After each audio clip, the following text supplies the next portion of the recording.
Unánimes entre vosotros, no altivos, sino asociados con los humildes. No seáis sabios en vuestra propia opinión. Vamos a leerlo todos juntos, creo que ya lo conocemos bastante bien, está ahí también proyectado. Romanos 12, 16. Unánimes entre vosotros, no altivos, sino asociados con los humildes. No seáis sabios en vuestra propia opinión. Este versículo se divide pues básicamente en tres partes muy claramente demostradas. Una tiene que ver específicamente con el hecho de trabajar como iglesia de manera unánime. Es un mandamiento que nos da de manera directa. No es que las iglesias pueden elegir si quieren o no vivir en unanimidad. Es un mandamiento que el Señor nos ha dejado y que está plasmado claramente en Romanos 12, 16. Luego nos presenta un principio que nos ayuda a caminar en unanimidad, y es que debemos de caminar con los humildes, de asociarnos con los humildes. Esto va a formar también mi corazón. Si yo me asocio con personas altivas, que es la contraposición de lo que aparece directamente en el versículo, dice directamente no altivos, ¿verdad? Si yo camino con gente altiva, entonces sus costumbres también yo las voy a ir aprendiendo. En la medida en que yo camino con los humildes, yo aprendo de ellos, y también mi corazón cada día se vuelve más humilde. Créame que la humildad es uno de esos principios importantísimos para que nosotros caminemos en unanimidad. Es imposible caminar en unanimidad si nosotros somos altivos, si no somos en este caso humildes. Y termina diciendo el versículo, no sean sabios en vuestra propia opinión. Y este principio tiene mucho que ver con aquello de golpearme a mí mismo, con aquello de que yo me topo contra mis propios principios, que yo peleo contra mi propia personalidad, que yo lucho contra mi propio egoísmo, que yo lucho contra mi propia altivez, soberbia, todo aquello que el mundo me ha impregnado, todo aquello que mi naturaleza humana trae ya de por sí, de fábrica, ¿verdad? Venimos con estos atributos malignos, ¿verdad? Que nos destruyen. Entonces yo no puedo ser sabio en mi propia opinión y yo decir, bueno, yo puedo ser como yo quiera y la iglesia tiene que seguir en unanimidad si ella quiere. No, yo no puedo ser sabio en mi propia opinión. Yo no puedo decir, bueno, la escritura dice que yo tengo que asociarme con los humildes, pero yo no necesariamente tengo que hacerlo, ¿verdad? Yo no puedo ser sabio en mi propia opinión. Yo tengo que someterme a los principios que la palabra del Señor cada día me está enseñando. Esto es, en resumen, lo que el pasaje de Romanos 12, 16 nos ha enseñado durante todo este mes. Y créame que si nosotros como iglesia lo aplicamos, vamos a ver cosas muy hermosas y muy maravillosas como la que vamos a estar estudiando el día de hoy en su palabra. Pero antes, ¿qué le parece si oramos y ponemos este tiempo en las manos del Señor? Acompáñenme y digan amén. Bien, mis amados hermanos, la unanimidad de nosotros como cristianos nos permite ver el poder y la gloria de Dios. El salmista decía en el Salmo 63 que su carne anhelaba la presencia de Dios, que tenía una sed profunda del Señor, y esta necesidad del Señor le hacía buscar a Dios en oración. Era una entrega absoluta que él quería mostrar delante de la presencia del Señor, y él decía, para ver tu gloria y ver tu poder. Es decir, que la medida en que nosotros nos acercamos a la voluntad del Señor, comenzamos a experimentar de parte de Dios su gloria y su poder. Lejos de la presencia del Señor, lejos de la obediencia a Dios, lejos de hacer lo que Dios nos pide, nosotros vamos a estarnos perdiendo de ver la gloria y el poder de Dios en nuestras vidas, en nuestras familias, y en este contexto, en nuestra iglesia. Ahora, Dios cada día muestra su gloria y su poder con nosotros, cada día. Es decir, no podemos decir que si nosotros no estamos en unanimidad no vamos a ver su gloria y su poder. Sí lo vamos a ver, lo que pasa es que no lo vamos a ver de manera tan evidente. Es decir, Dios quiere hacer cosas que son evidentemente una muestra de su poder y de su gracia, una muestra de su poder y de su gloria en nuestras vidas y en nuestra iglesia. Ahora, ¿lo hemos visto o no lo hemos visto? Sí lo hemos visto. Es decir, ya hemos visto muchas veces la manifestación evidente del poder y de la gloria del Señor. Ahora, ponernos de acuerdo y mirar todos hacia la misma meta, sin duda, eso toca el corazón de Dios. Es decir, eso estimula al Señor de una manera diferente. Es decir, vemos a un Dios que analiza todo, que lo ve todo, que controla todo, y que está viendo a su pueblo. Y Él ve a su pueblo y Dios dice, ellos están haciendo justo lo que yo les pedí. Están haciendo justo lo que yo quiero que hagan. Y cuando la iglesia hace esto, entonces tocamos ese corazón del Señor. Y Dios abre esas ventanas de los cielos y comienza a bendecir a su pueblo. Esto es algo increíble. Justamente yo analizo mucho la vida del rey David. Y el rey David fue un hombre común y corriente, como nosotros. Pero tenía una diferencia. Sabía cómo tocar el corazón de Dios. Él lo hacía a través de la adoración, lo hacía a través de su vida para nuestro Dios. Pero sigue siendo un hombre común y corriente. Pero sabía cómo agradar al Señor y tocaba el corazón de Dios. Estar en un mismo sentir, en una sola fe y en un solo cuerpo es tierra fértil para los propósitos divinos. Es decir, aprender nosotros este concepto de ser o estar en un mismo sentir, ser o mantener una sola fe y un solo cuerpo en Cristo, hace de nuestra iglesia una tierra fértil donde Dios puede manifestar todos sus propósitos, todos sus anhelos y ese resplandor de su grandeza que sea evidente en medio de nuestra comunidad. Esto es algo que no lo digo simplemente para que sean palabras de motivación, para que estemos nosotros en unanimidad. No lo digo simplemente porque suene bonito, ¿verdad? Porque yo lo leo, yo digo, oiga, suena bonito. No, es que cuando nosotros vemos en la palabra del Señor la aplicación de la unanimidad, entonces encontramos claramente que lo que estamos diciendo tiene una base y un fundamento bíblico que es irrefutable. Y nosotros queremos también esto en nuestra iglesia. Vamos a Marcos el capítulo 2, por favor. Marcos el capítulo 2. Y vamos a ver una historia muy hermosa, conmovedora como todas. Marcos capítulo 2, y vamos a estar leyendo los versículos del 1 al 14. Marcos capítulo 2, versículos del 1 al 14. Marcos capítulo 2, versículos, bueno, sería del 1 al 12. Ahí me le quitan el 4 y me le ponen un 2. Marcos capítulo 2, versículos del 1 al 12. Dice la escritura, me dicen amén cuando lo tienen, por favor. Dice la escritura, entró Jesús otra vez en Capernaum, después de algunos días, y se oyó que estaba en casa. E inmediatamente se juntaron muchos. ¿Cuántos se juntaron? Muchos. De manera que no cabía ni aún a la puerta, y les predicaba la palabra. Entonces vinieron a él unos trayendo un paralítico que era cargado por 4. Y como no podían acercarse a él a causa de la multitud, descubrieron el techo donde estaba y haciendo una abertura bajaron el lecho en que yacía el paralítico. Al ver Jesús la fe de ellos, dijo al paralítico: hijo, tus pecados te son perdonados. Y estaban allí sentados algunos de los escribas, los cuales cavilaban en sus corazones. Decían: ¿por qué este habla así? Blasfemia dice. ¿Quién puede perdonar pecados sino solo Dios? Y conociendo luego Jesús en su espíritu que cavilaban de esta manera dentro de sí, les dijo: ¿por qué caviláis así en vuestros corazones? ¿Que es más fácil decir al paralítico: tus pecados te son perdonados, o decirle: levántate, toma tu lecho y anda? Pues para que sepáis que el Hijo del Hombre tiene potestad en la tierra para perdonar pecados, digo una vez más al paralítico, a ti te digo: levántate, toma tu lecho y vete a tu casa. Entonces él se levantó enseguida y tomando su lecho salió delante de todos, de manera que todos se asombraron. ¿Y qué hacían? Glorificaron a Dios diciendo: nunca hemos visto tal cosa. Dice la escritura en el libro de Hechos, el capítulo 2, cuando la iglesia está comenzando a fundamentarse, que todos eran de un mismo sentir. Y añade el pasaje que muchas maravillas eran hechas. Cuando usted entiende este principio, usted encuentra que hay algo en la unanimidad de la iglesia en donde se manifiesta el poder y la gracia del Señor.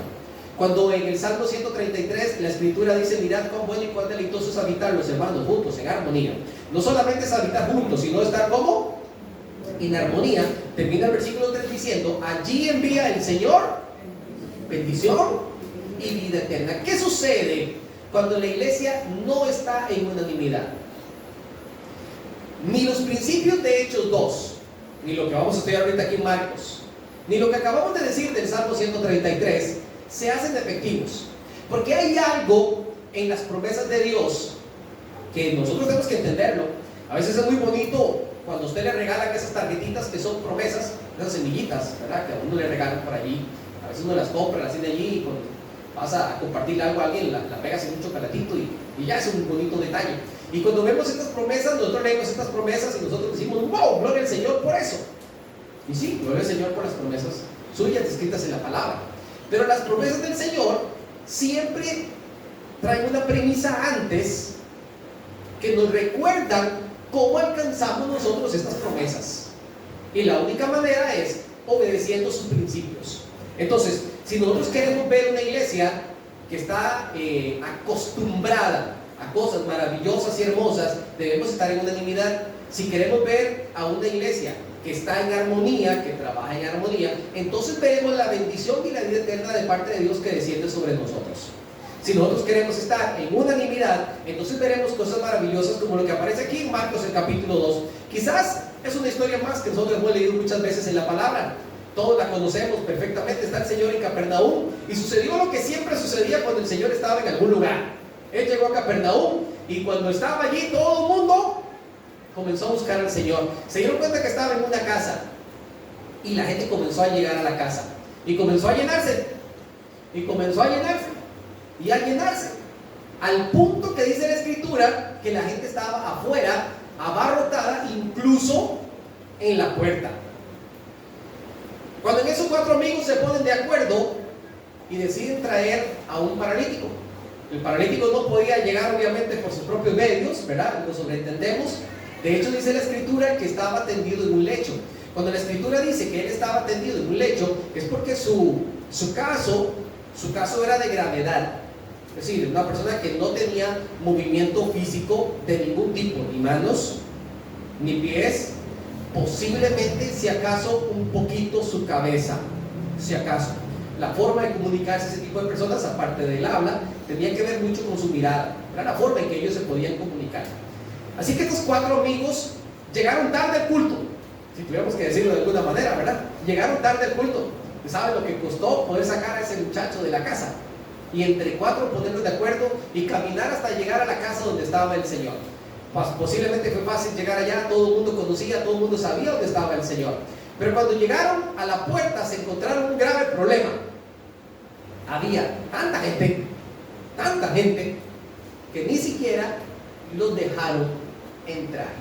Y pensar en esto, mis amados hermanos, me lleva a mí a analizar algunas cosas que quiero que nosotros veamos en este pasaje. Número 1, hablando acerca de que el Señor está en Capernaum. Número 1, la multitud no es necesariamente un simbolismo de unanimidad.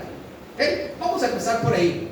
La multitud no es necesariamente un simbolismo de unanimidad. El hecho de que hubieran muchísimas personas en esa casa no nos garantiza que en ese lugar hubiera una verdadera unanimidad. De hecho, lo que yo veo del contexto me hace sentir que es todo lo contrario. Todo lo contrario. Si usted hubiese estado en esa tarde o esa mañana allá en Capernaum y usted estaba prácticamente que en la puerta tratando de escuchar lo que el Señor estaba predicando y ves llegar a 4 personas cargando a alguien en una camilla y llegan hasta la puerta y usted está ahí en la puerta, ¿cuál sería la reacción lógica que deberíamos de tener todos los seres humanos con un sentido común natural? ¿Cuál debería de ser? Darle paso, lo mínimo es decir, hey gente, vamos a abrir un campito aquí para que pasen los señores. ¿Me va a decir usted que no es lo mínimo? Pero hay algo en la intención de las personas que llegaron esa tarde o esa mañana a Capernaum que no les permitió tener la sensibilidad de abrir paso. Y eso es lo primero que me demuestra a mí claramente que la multitud no tenía necesariamente un deseo de estar en unanimidad. Déjenme decirle todo lo contrario. Los que estaban allí reunidos se reunieron por deseos egoístas. Muchos Muchos de los que estaban allí se reunieron únicamente buscando su propio bien. ¿Por qué la gente llegaba ante el Señor en aquellos entonces? ¿Por qué las multitudes se agolpaban donde estaba el Señor en aquellos entonces? ¿Querían escuchar de la palabra? ¿Será que tenían mucha hambre espiritual? Tantísima hambre espiritual que, ¡ay, ahí viene el maestro! Vamos a ver qué nos enseña. ¿No dice la Escritura que salían con los enfermos, con los endemoniados, con los paralíticos, con los sordos, con los mudos, para que el Señor les sanara? ¿No dice eso la Escritura? Ya habían visto al Señor, oiga, como un comodín, como el mago del lugar, que cuando el Señor llegaba, todo el mundo, ¡ay, aprovechemos que vino el Señor! Aprovechemos que anda el Señor por ahí para que nos haga un milagrito. ¿Por qué creen ustedes que la gente, al atardecer de aquella vez que se fueron a la parte desértica, no se querían ir? ¿Por qué creen que no se querían ir cuando ya todo el mundo estaba hambriento? Dice la palabra que los mismos discípulos le decían al maestro, oye, ¿por qué no despacha esta gente a la hora que es? ¿Cómo vamos a hacer para darle sed a tanta gente? Y el Señor les dice, no, nosotros les vamos a dar. Yo me imagino a Pedro rascándose la cabeza diciendo, nosotros. Judas abrió la bolsa de la plata y dijo, aquí no alcanza. Aquí alcanza si acaso para nosotros. Y ahora que lleguemos al pueblo. La gente estaba acostumbrada. Dice la Escritura, incluso, que después de que él hizo el milagro de la alimentación, de la multiplicación, esto sucede en varias oportunidades, no solamente una vez. Esto tuvo que haber repetido muchísimas veces, que no está descrito en la palabra, es muy probable. Pero dice la Escritura que la gente comenzó a buscar al Señor y Jesús mismo se lo reclama. Ustedes me buscan porque saben que yo cocino bueno, ¿verdad? Porque les doy buena comida, comida que venía de la misma presencia de Dios. Esa multiplicación, eso venía de la presencia de Dios. Y eso tenía que haber sido algo maravilloso. Ese pancito posiblemente venía medio duro de todo el día cargando ese chico en esa mochila. Pero cuando el Señor bendice esto y la gente comienza a repartirlo, mi hermano, ese pancito se puso suavecito, sabroso. La gente supo que eso venía del Señor. Ese pescadito posiblemente lo había cazado así, nada más, sin mucha sal y sin cosa. Quedó sabroso, que la gente se lo comía, le gustaba lo que Dios le daba. Cuidado, porque muchas veces nosotros también como cristianos vemos a Dios únicamente y lo buscamos por asuntos y motivaciones egoístas. Y esto destruye la unanimidad. Debemos de ver todos hacia un mismo sentir. Y el propósito de buscar al Señor es para darle a Él, la gloria y la alabanza a su nombre. Es justo reconocer que por su misericordia hemos sido salvos. Y como somos salvos, queremos acercarnos a su presencia y rendirle a Él tributo. Nos acercamos a Él para descubrir los principios de su palabra y decirle, Señor, yo también quiero aplicarlos a mi vida. Yo también quiero aprender de tu palabra. Yo también quiero ser un hijo obediente ante ti. Y sé que tengo que romper con lo que yo soy. Sé que tengo que romper con mis costumbres. Sé que tengo que romper mi carácter. Sé que tengo que cambiar mi hombre interior. Pero yo quiero acercarme a ti y en unanimidad con mis hermanos buscar de tu presencia y comenzar a hacerlo. Mis amados hermanos, dice la Escritura en el mismo versículo 1 y 2 que el Señor estaba entonces compartiéndole la palabra. Todos llegaron allí buscando algo. Y si usted me pregunta a mí, los que oyeron que el Señor estaba en casa y inmediatamente se juntaron muchos, si usted me pregunta a mí, todos se juntaron buscando su propio milagro. Si usted me pregunta a mí, cada uno de ellos tenía una petición al Señor. Si yo les preguntara a ustedes, mis amados hermanos, ¿alguien tiene alguna petición para el Señor en esta mañana? Ciertamente, cada uno de nosotros siempre tenemos algo que pedirle al Señor. El Señor pudo haber dicho, conozco vuestros corazones. ¿Pudo haber dicho el Señor eso como se lo dijo a los escribas? Claro que sí. Y Él pudo haber dicho, bueno, para que sepan que soy un Dios bueno, todas vuestras peticiones son concedidas, como leímos hoy en el Salmo 37. ¿Pudo haber hecho el Señor eso, sí o no? Pero no quiso. El Señor no lo hizo. ¿Qué fue lo que el Señor hizo según lo que dice la Escritura? Lo dice en el versículo 2 terminando. ¿Qué hizo el Señor? Porque ustedes vienen a mí buscando una cosita, pero yo tengo algo mejor que darles a ustedes, y es comenzar a compartir la palabra. Ahora, nosotros lo aplicamos como un principio para la iglesia. Debemos de dar la palabra, debemos de compartir la palabra. Mi amado hermano, si yo le preguntara a usted, y usted tiene muy buena imaginación, yo le preguntara, ¿qué cree usted que el Señor estaba predicando ese día? ¿Y qué cree usted que el Señor comenzó a decirle a la gente? Yo me imagino al Señor hablando de amor al prójimo. Y mientras hablo de amor al prójimo, porque es lo que ustedes necesitan escuchar, el Señor sabía sus corazones, sabía las intenciones. Y mientras el Señor está predicando, posiblemente de amor al prójimo, allá afuera hay 4 cargando a uno que no lo dejan entrar. ¿Qué tanta necesidad había en sus corazones? ¿Qué tanta dureza había en sus corazones? Que el Señor dijo, es que ustedes necesitan que yo les diga algo que viene de Dios y que dé su palabra. ¿Por qué? Porque la unanimidad no es algo natural, mis amados hermanos. El Señor les hablaba de la palabra y nosotros como iglesia nos hemos enfocado en hablar de la palabra, porque la unanimidad no es algo que traemos de manera natural. La unanimidad es el resultado del conocimiento del Señor y de la aplicación de sus principios en nuestras vidas. Esto es la unanimidad. Cuando el Señor dice, aprendan de mí que soy manso y humilde de corazón, Él tiene que decir, apréndalo. ¿Y por qué tenemos que aprenderlo? Porque nosotros no lo traemos integrado en nuestro propio ADN. Todo lo contrario. El Señor estaba hablando de la palabra y es también nosotros que aplicando este principio entendemos que necesitamos compartir la palabra para que nuestros corazones sean sensibles y aprendamos cuál es el camino que nos lleva a la unanimidad. Porque si lo hacemos según nuestra propia opinión, no vamos a caminar en unanimidad. Es lo que el Señor nos ha dicho y nos está enseñando a través de su palabra, que nos lleva a la unanimidad.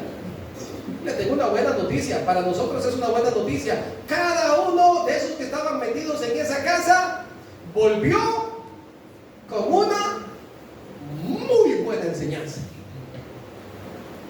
Tal vez no llegaron a su casa con el milagro que esperaban recibir, ¿cierto? Pero se volvieron a su casa con una muy buena enseñanza. Imagínense usted lo que es escuchar la voz del mismo Dios hablando para con cada uno de nosotros. Tiene que ser algo maravilloso. La profundidad de esa palabra, la profundidad de sus enseñanzas, lo claro que era para explicarse, la manera que tenía de tocar esos corazones. Pero el Señor está ahí hablando y hablando y hablando, y tal vez no llegaron con el milagro que ellos querían, pero ese día recibieron algo mucho más grande, que fue una enseñanza que cambió sus vidas. Una enseñanza que al final del pasaje hace que absolutamente todos glorifiquen al Señor. Se llevaron una enseñanza muy clara de lo que en realidad es el amor al prójimo y el trabajo en unanimidad. Se llevaron una enseñanza muy clara de que cuando se está trabajando en unanimidad, poniendo primero los deseos de los otros antes que los míos propios, comenzamos a recibir del Señor lo que otras personas no van a recibir.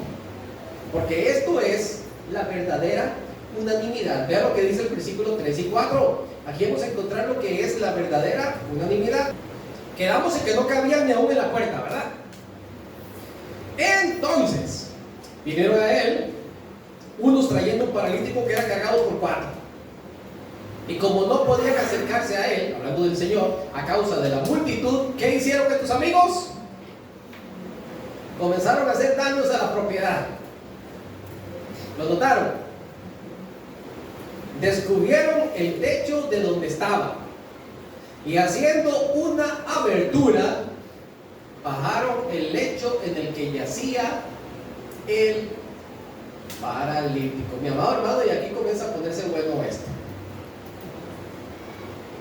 Llegamos a la puerta. Oiga, y hay tanta gente ahí.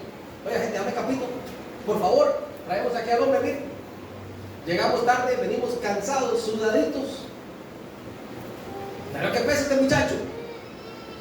Déjenlo nada más llegar ante el Señor para que el Señor ore por él. Y le prometo que nos vamos.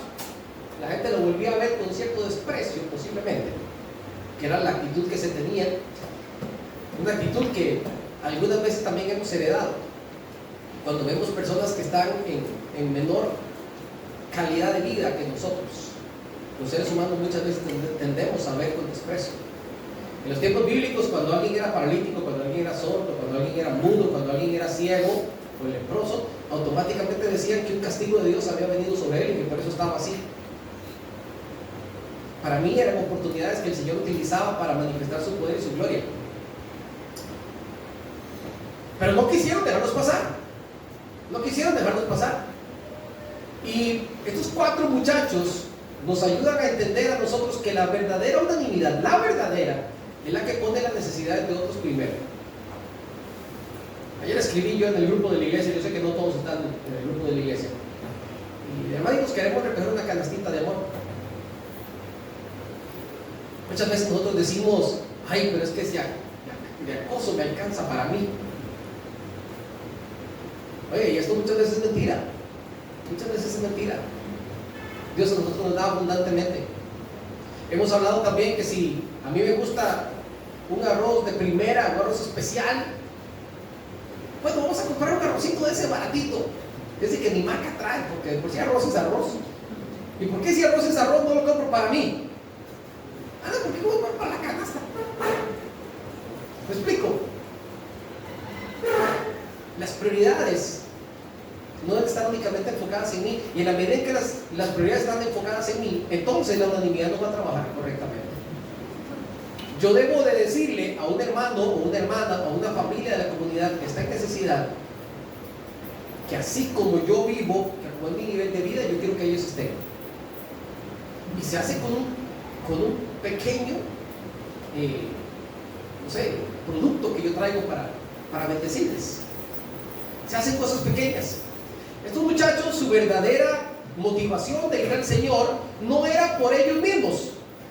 De hecho, si usted nota, ninguno de ellos recibió mayor bendición que la satisfacción de ver que su viaje valió la pena, que su viaje y que su esfuerzo valió la pena, que su viaje y su sudada valió la pena, que su viaje y todo lo intrépido que lograron hacer valió la pena.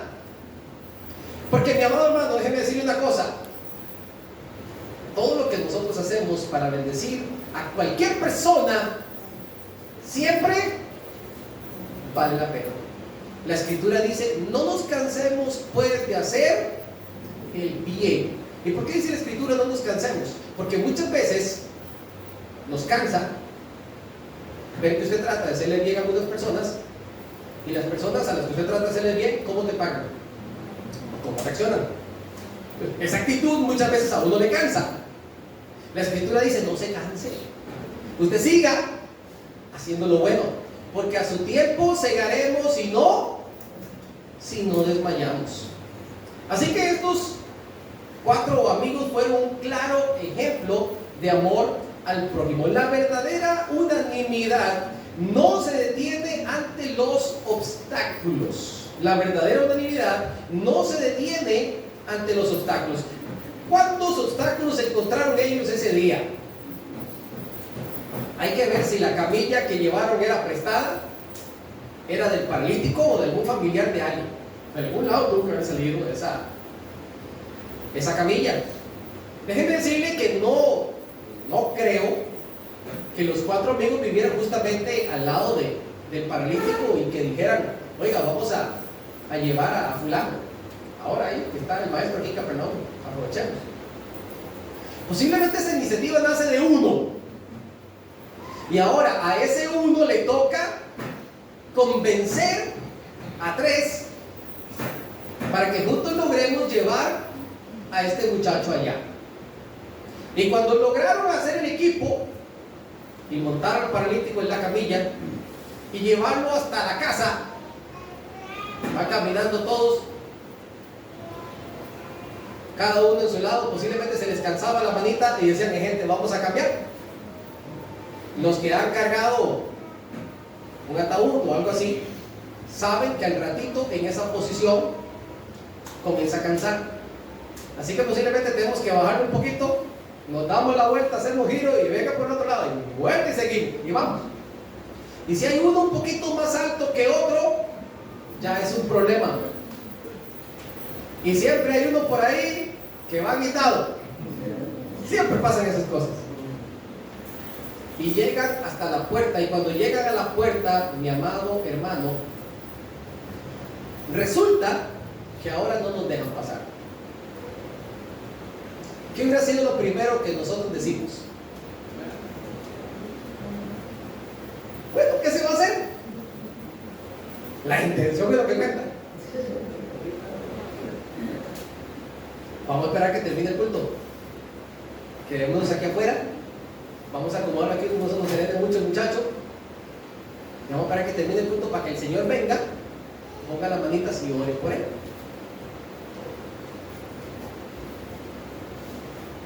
Yo no sé a cuál se le ocurrió, a cuál de todos ellos se le habrá ocurrido organizarse de una manera tan bárbara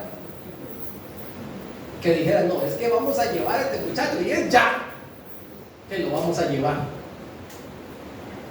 Y cuando se trabaja en unanimidad, déjeme decirle que todas las cosas que se organizan tienen éxito. Al principio del mes les hablaba de la torre de Babel, ¿recuerdan? Dice la escritura que Dios miró el corazón del hombre y se dio cuenta que ellos iban a construir hasta topar el cielo. Es decir, que no iban a detenerse, ellos iban a seguir. Hasta con una mala intención, pero con unanimidad, se alcanzan los objetivos. Mis amados hermanos, ni el egoísmo de los demás pudo detener a estos 4 amigos. Esto para mí es algo loable. Ellos posiblemente se vuelven a ver y ellos dicen, nosotros no vinimos aquí por gusto, ya estamos aquí. Y ahora que estamos aquí, vamos a intentar con todas las fuerzas de nuestro corazón conseguir nuestro objetivo. Y a esto yo le llamo mantenernos animados y tener una mente positiva. Cuando queremos alcanzar algo, mis amados hermanos, debemos de ser positivos, debemos de tener fe, debemos de tener ánimo pronto para alcanzar nuestros objetivos. Usted y yo como cristianos no podemos rendirnos a la primera. Usted y yo como cristianos no podemos decir, ay, es que eso es tan difícil, hermano. Sí, yo vi las imágenes que usted presentó del templo, están muy bonitas, pero ay, hermano, ¿cómo cuesta, verdad? Yo no creo, somos tan poquitos, es una iglesia tan chiquitita. Y nosotros comenzamos a desanimarnos a nosotros mismos. Estos 4 muchachos dijeron, no, aquí lo que vamos a hacer es organizarnos. Y uno de ellos, no sé cuál, pero le garantizo que está en los cielos, por allá no lo vamos a topar, tuvo que haber dicho, gente, vea, vamos a treparnos al techo. Posiblemente se le miró así una vez a alguno de ellos, el que es más pensante, porque ustedes saben que siempre hay gente que es imperativa, de los que tienen ideas espontáneas, y siempre hay de los pensantes. Tal vez había uno de los pesimistas, ¿verdad? Y había uno de esos que dicen, bueno, lo que ustedes decidan yo hago, ¿verdad? Siempre hay uno de cada cosa. Aquel optimista, pensante, creativo, hey, gente, vamos al techo, vamos al techo. Aquel pensante que analiza todo, los riesgos, el asunto del peso, la física, la gravedad. Posiblemente calcule y dice, y si se nos cae este muchacho, se nos cae este muchacho, ya no queda ni paralítico, hay que resucitar, ¿verdad? Aquí está el Señor. Si se quiebra no siente mucho, ¿verdad? Decimos, qué grande es. Pero ¿cómo lo subimos? Miren, en los tiempos bíblicos había muchas casas, no todas, pero había muchas casas que en su techo, el techo no era de zinc, como el que nosotros conocemos, eran techos de barro, como algo muy similar a lo que nosotros hacemos con el adobe, ¿verdad? Que agarran el barro, lo mezclan con hierba y con, alguna vez está con cañazas y algo similar, y hacen este tipo de tejados allá arriba, plano, de manera plano. ¿Se acuerdan ustedes cuando Pedro estaba en Jope, que recibió también una visión? Dice la escritura que él subió al techo y que estando en el techo al mediodía tuvo aquel éxtasis donde vio aquel lienzo del cielo que bajaba y una voz que decía, mata y come. Es decir, sí había forma de subir al techo, sí había forma, no en todas las casas. Y yo me imagino que en estas sí había una forma un poquito más accesible para subir al techo. Ahora, no crea que es que tenía elevador, ¿verdad? No crea que es que tenía unas escaleras tan bien hechas que se podía subir, porque los escalones que usted y yo conocemos cuando se sube de una planta a otra no eran los mismos escalones que habían en el tiempo bíblico. Lo que había habitualmente eran escaleras. ¿Qué tan anchas eran? ¿Qué tan fuertes eran? No lo sabemos.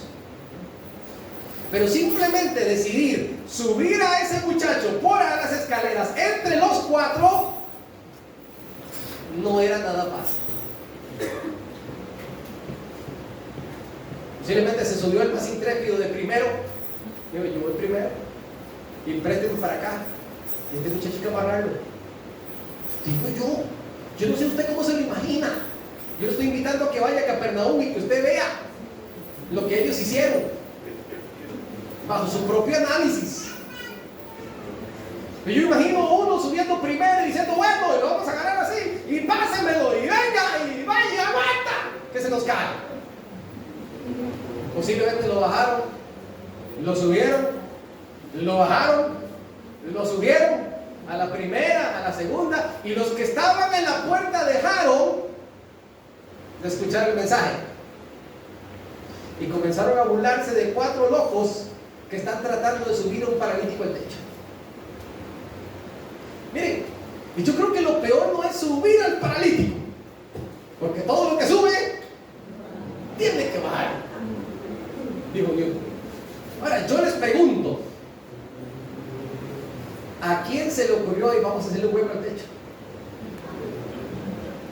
Y tenemos que calcular más o menos cuántos pasos hay desde la puerta hasta donde está el Señor parado, porque el hueco tenemos que hacerlo justamente arriba donde está el Señor.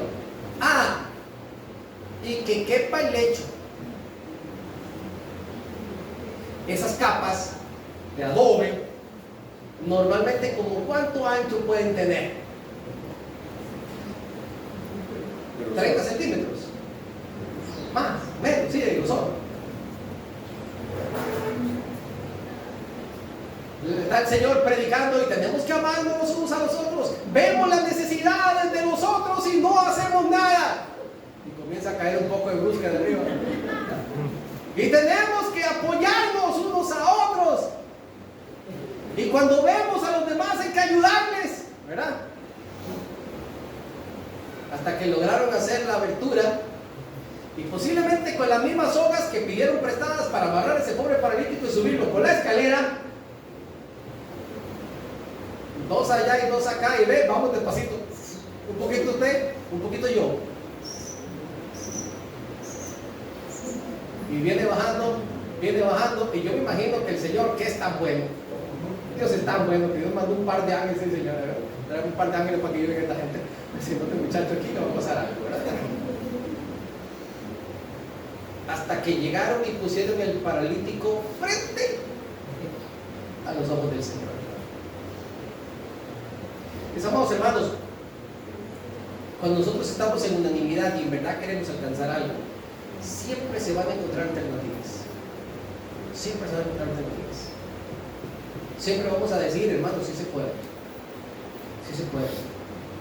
Cuando estamos en unanimidad, hay ejemplos y hay casos que tenemos incluso acá en nuestra iglesia, donde hemos dicho, tenemos 30 años de estar orando por una persona. Entonces, ¿qué vamos a dejar de orar? ¿Qué nos cuesta orar? Les pregunto.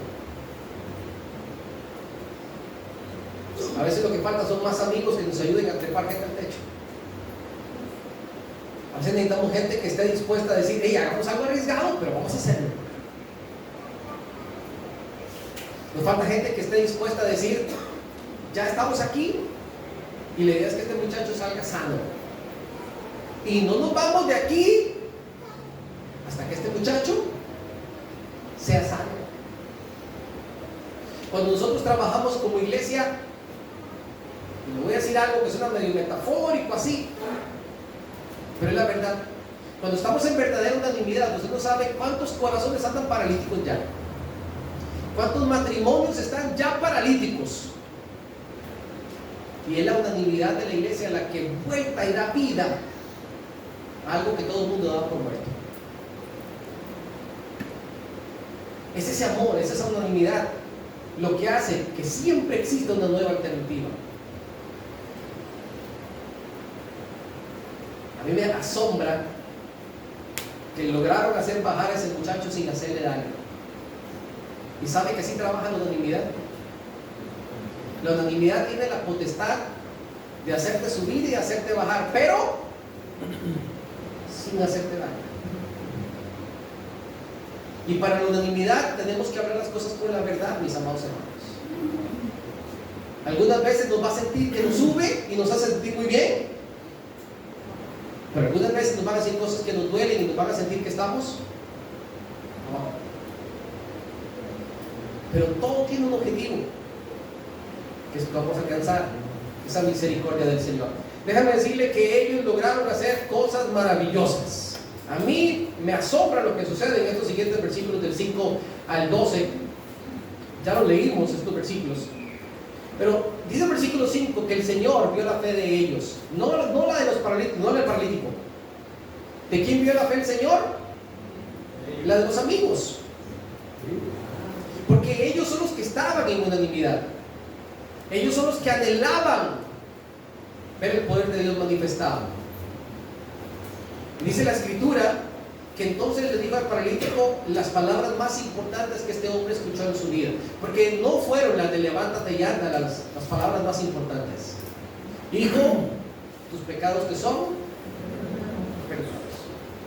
Cuando el Señor dice esto, automáticamente se levanta un revolú por ahí y la gente comienza a decir, los escribas comienzan a pensar en sus corazones. Y es que no es tan importante si 4 amigos lograron hacer un hueco y bajar con bien a un muchacho, sino que lo importante es, mire usted lo que está diciendo este Señor, tus pecados te son perdonados.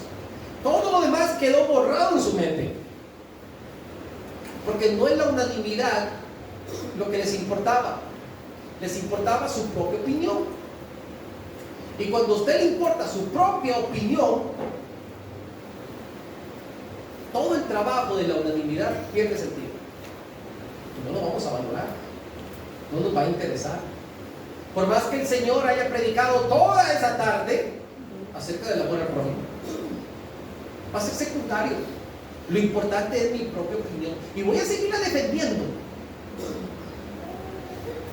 porque es lo que tengo aquí en mi corazón. Y eso fue lo que ellos hicieron. Comenzaron los escribas, dice los versículos 6 y 7, a blasfemar, o decir que el Señor está blasfemando en su corazón. No es posible que vas a decir que solo Dios puede perdonar pecados. El Señor les da una lección objetiva a ellos muy clara. ¿Qué es más fácil decir?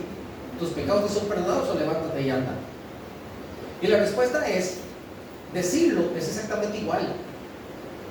Yo puedo decir lo que yo quiera decir, es decir. El problema es que se cumpla lo que yo digo. Y cuando el Señor dice, para evidenciar que sus pecados sí fueron perdonados, levántate y anda. Y esta fue la evidencia absoluta de que sus pecados fueron perdonados y que también el poder de Dios se manifestó. Que Él era Dios, que Él es Dios y que tiene toda la potestad para hacer cualquier cosa cuando nosotros estamos en unanimidad. Le dijo entonces a este hombre, levántate, toma tu lecho y vete a tu casa. Incluso no tienes ni que quedarte escuchando el resto del mensaje. Ya te puedes ir para tu casa. Y dentro de esas cosas maravillosas que ellos lograron hacer, número 1 fue enojar a los adversarios. Le pregunto, ¿no fue el Señor el que dijo que el que siembra conmigo, ese está conmigo? ¿Me explico? En pocas palabras, si alguien trabaja y hace mi voluntad, es parte de mi equipo. Pero todo aquel que se opone a la voluntad de Dios, ¿de qué parte trabaja? Obviamente de las tinieblas. Si estos hombres escribas que están ahí sentados Lo que están haciendo es criticando lo que el Señor acaba de decir. Le pregunto, ¿estaban en unanimidad con el Señor? ¿O eran literalmente mensajeros de la parte de la oscuridad? Y si nosotros tenemos que verlo con claridad, hoy en día, lo que como iglesia nosotros logremos hacer, que levante el furor del enemigo, significa que estamos haciendo las cosas bien. El enemigo no va a estar contento ni satisfecho cuando ve una iglesia que comparte la verdad, cuando ve una iglesia que le adora en espíritu y en verdad, cuando ve una iglesia que le sirve con devoción, cuando ve una iglesia que proclama las escrituras. El enemigo no va a estar contento. Y cuando nosotros logramos hacer enojar a nuestro adversario, estamos haciendo cosas maravillosas. Cuando nosotros no estamos haciendo enojar al adversario, es porque queremos quedar bien con los dos lados. Y mi amor hermano, eso no se puede. No se puede perseguir dos liebres al mismo tiempo. ¿Es o una o es otra? Otra cosa que hicieron, que para mí fue maravillosa, lograron abrir paso ante la multitud. Oye, la misma gente que no los dejaba entrar, cuando el Señor dice: levántate, toma tu lecho y vete a tu casa, ¿por dónde cree que salió ese muchacho que ya no era paralítico? ¿Por dónde salió? No lo subieron. No lo subieron. ¿Qué dice el pasaje? Entonces él se levantó enseguida y tomando su lecho salió delante de todos, de manera que todos se asombraron y glorificaron. Cuando vieron a ese muchacho levantarse de esa camilla y estirarse, pegar un par de brincos de emoción, y el Señor le dice: oye, recógeme la camilla, no me la deje ahí. Y en esa camilla él venía, pero ahora él dobla esa camilla y se la pone al hombro. Esto es un simbolismo hermosísimo, mis amados hermanos. Otro día hablamos de estas cosas. Y donde él comienza a caminar, ¿qué hace la gente? No sé si había o no había espacio, pero le hicieron espacio. Y dice que salió en medio de todo el mundo. Mis amados hermanos, cuando la iglesia está en unanimidad, van a suceder cosas maravillosas. Pero recuerde esto: la gloria tiene que ser para el Señor. Recuerde esto: la gloria tiene que ser para el Señor. Ellos lograron, dentro de las cosas maravillosas, ver el poder de Dios trabajando. Eso tuvo que haber sido algo asombroso. Imagínense ustedes, mis amados hermanos, lo que es nosotros terminar de ver la escena desde allá arriba trepados y escuchar esa conversación del Señor, y de un momento a otro ver cómo este muchacho se levanta, cómo se echa ese lecho al hombro y cómo sale caminando frente a todo el mundo. Ver los ojos de la gente cuando el Señor le dice: levántate. Inmediatamente todas esas miradas se fueron hacia el paralítico para ver qué va a hacer. Y vemos que ese muchacho de un momento a otro se levanta. ¿Qué clase de mirada hizo la gente en ese momento? ¿Cómo quedó la boca de esa gente en ese momento? Ninguno, ni los escribas dejaron la boca cerrada. Todos quedaron asombrados. Tiene que haber sido la escena más impactante que toda esa gente en Capernaum vio alguna vez en su vida. Nada más maravilloso que eso. Vieron algo que jamás lograron olvidar. Algo que satisfizo absolutamente sus corazones. Cuando se va cada uno de ellos para su casa, ¿qué creen que llegaron contando a los demás? Y aprendieron de aquel mensaje de amor que el Señor estaba compartiendo con ellos, hecho una realidad en la vida de un solo muchacho que fue cargado por cuatro. Mis amados hermanos, si nosotros queremos ver cosas asombrosas, impactantes, maravillosas, imposibles de olvidar, debemos de estar en unanimidad. Y no es que no las hayamos visto ya, las hemos visto, no las hemos visto. Nosotros nos seguimos asombrando de cosas maravillosas que el Señor ha hecho y sigue haciendo. Y en la medida en que estemos cerca de Él, que busquemos su rostro, que decidamos estar en un mismo sentir, que por fin agarremos nuestro orgullo y lo destruyamos, que por fin decidamos perdonar sinceramente, que por fin decidamos amar de todo corazón, que por fin decidamos ponerlo en primer lugar, entonces vamos a ver cosas maravillosas de parte de Dios trabajando para nuestra iglesia y para nuestras vidas y para nuestras familias. Ver el poder de Dios es algo que es posible, que es real en mi vida, en la vida de mis hijos, como lo cantamos hace un ratito aquí mientras los chicos estaban terminando la adoración, en nuestra iglesia, en nuestros familiares. Es posible ver el poder de Dios trabajando. Tenemos que hacer las cosas como Él nos pide, y veremos a ese Dios como lo pedía el salmista, para poder ver tu poder y tu gloria, así como lo he visto en tu santuario. Acompáñenme en oración. Dígale: Padre bueno, gracias por tu palabra, Señor.